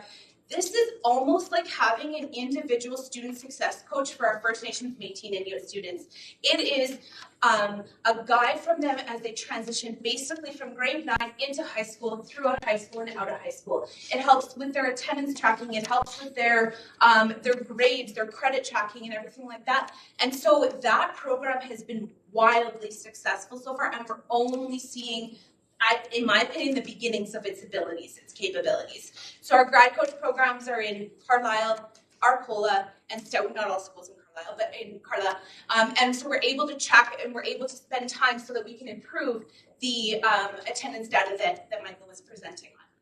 And the last thing, again, the only other thing I'm going to say is our collaborative response of interventions. When we are able to sit down with schools and know the stories of each of our children and put individualized places or placement plans in effect so that we can improve their attendance, I think that this collaborative response model is the ticket to improving all of this data. Any questions for Tracy and I? In your mental health and well-being, do we have an indication of our FNLI students? Is that data separated out? It's a very small It pool. can be disaggregated as long as there's more than 5 students in that grade. In the grade, so it's. So the pieces that the schools get back, it's separate. Okay. We just didn't bring it to Because it would be interesting, even the interventions with the people who are the grad coaches and stuff, I would say that would probably show a difference as well. And part of our problem with our school data, unfortunately, is it's not like the reading where we can say this kid is at this level. Our school data comes back as a clump. So you can't disaggregate and say, okay, these 3 kids are experiencing difficulties with this, let's put interventions in place. But you could take a look in terms of how our students doing if you have more than 5 in a grade. Yeah. That also limits the scope of it would be interesting to know within the school in general, but yeah. Didn't we talk about this at our last fall walk, and you were going to see if they're on the questionnaire, whether there was an identifying, like something to identify? I don't remember that being. I think The there question was if we could disaggregate the first. Yes. Yes, we can. Okay. And the schools get it disaggregated as well. Yeah. Okay, good. As long as there's the numbers. Yeah. Okay. Interesting. Great. Thank you. Thank you very much for all of the information and data pieces that were shared here. This is just so you know that there's a lot of work that goes into this, both from the people in this room, but even more importantly, the work that's done at the school level to look at this data to put supports in place for individual students. I see everybody is now abandoning ship. Thank you so much.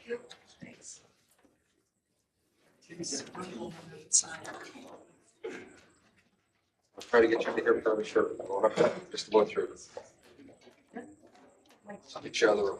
Yeah, I just got a text from Kevin. He said it's getting pretty bad. Up by Regina, it's pretty nasty. Once we're back there, Yeah, we're at number 7, administration agenda. The director's personnel report. I will move that the director's personnel report be approved as presented. Thank you, Tammy. Let's get through these quickly.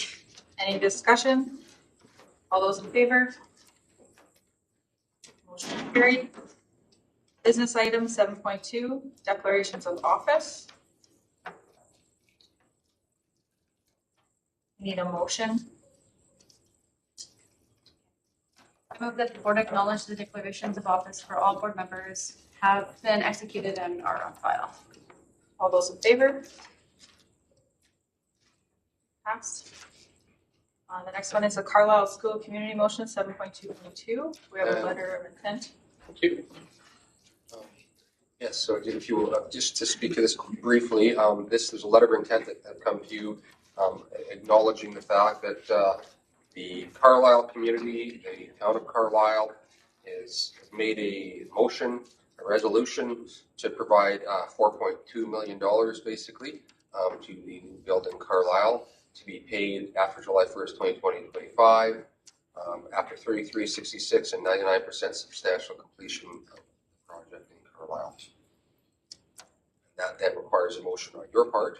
I'll make a motion Thank you, Alba. Whereas the town of Carlisle has committed $4,230,561.77 for enhancements to the design of the new school in Carlisle to be provided after July 1st, 2025, as per the terms in their December 17th, 2024 resolution. And whereas the board has sufficient reserves to cover additional costs until funding is received from the town of Carlisle, therefore be it resolved that the board approve the requested enhancements to the design of the new school in Carlisle. All those in favor? Motion is carried. Can I carry a motion? She's over there. Second. Yeah, you can. Yeah, you're good. Okay. 7.3 information items. There's an AP 494 conflict of interest that has an update. There's just an update in this particular one regarding the language around family. It has been updated to mirror the language that is in our collective agreements as well as in the link agreements. Just a bit of a change in language. So, for your information. There's no response to information requests or requests for information, so we'll move on to number 8, board governance monitoring report, quarterly operating financial and board expense report. I'm going to Take off. myself. Yeah, drive safe. Thank you. Safe travels. I think we'll turn it over to Marilyn, right? Dutch. Go ahead whenever you're ready. Okay. The report, finance report was posted for you along with your agenda. The report right now that is before you is reflective of revenue and expenses received and incurred up to November 30th, 2024. It does as well include a projection for you. However, because we're only through the first quarter of the year, a lot of our projection values are equivalent to budget. There are a couple variances there that I'll speak to, but for the most part, it is budget at this point in time. So on your statement of operations, I'll run through current year data. As of November 30th, we've received $25.3 million in the grants area. Our tuition and related fees, we've received $91,000. School generated funds, $759,000. Complementary services, $401,000. External services, $326,000, and in other revenue, $373,000. So our total revenue received to date at this point in time was $27,280,368, and that works out to be about 21.6% of our budget, or the revenue that we had in budget. On the expense side of things, as of November 30th, we had spent $127,000 in governance, in administration, $1.2 million. In instruction, $19.6 million. In the plant area, $3.6 million. 2.5 in the transportation area. Tuition and related fees, we had $12,000. In school generated funds, we had $579,000. Complementary services, $385,000. External services, $402,000. And in other expenses, we had $98,000. Total expenditures being $28,684,930. And that works out to be about 23.5% of the total expenses that we had in budget. As far as the projection, a couple of the variances I spoke to or mentioned earlier on, in the grants area, we have received the adjustment for enrollment changes. And so we are expecting to be to see a decrease in our budget there of $851,166. In the tuition and related fees, you'll see a variance there as well. There's a couple numbers that work into that $179,000. Our projection is indicating that tuition revenue will be above budget by $166,130. And we will also be over budget in other related fees revenue category by $13,000. And that's just reflective of the partnership agreement that we have with Pheasant Rump to provide some professional services for them. So our total revenues in our projection is $125,624,623, which is about $672,000 less than what we had in budget. On the expense side of things, the only variance that we're aware of right now is in the tuition and related fees. We did have some students that, when we set budget, we expected to have more tuition expense than what we'll actually see. So we've got a reduction there of $33,932. And so our expenses as far as the projection is $122,061,944 there for you. The other statement that we usually review is the statement of tangible asset additions. As of November 30th, 2024, we did have, what did we have there? Current year to date, we've got $661,905 spent, which is only about 5%. A lot of those expenditures have not yet occurred, but we do, you'll see that our projection does indicate that our expectation is to spend those within the current year.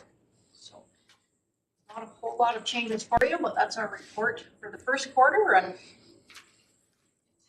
Thank you. Any questions for Marilyn? Great, I'll ask for a motion. I will move that the board accept the financial report as of November 30th, 2024 as presented. Thanks, Tammy. All those in favor? Motion is carried.